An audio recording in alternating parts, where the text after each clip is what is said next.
do that a couple times. Get that initial layer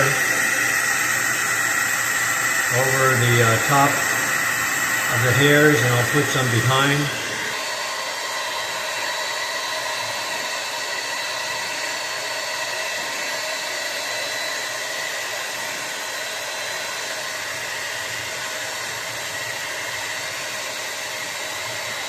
It's already firming up.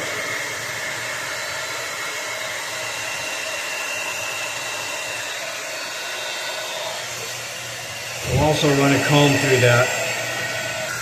Go ahead and do the other side.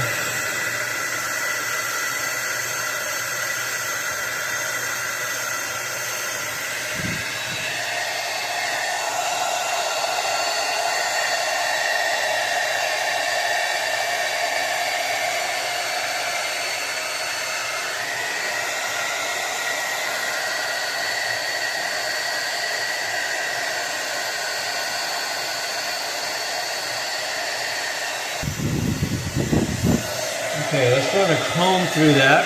You can evenly distribute the wax.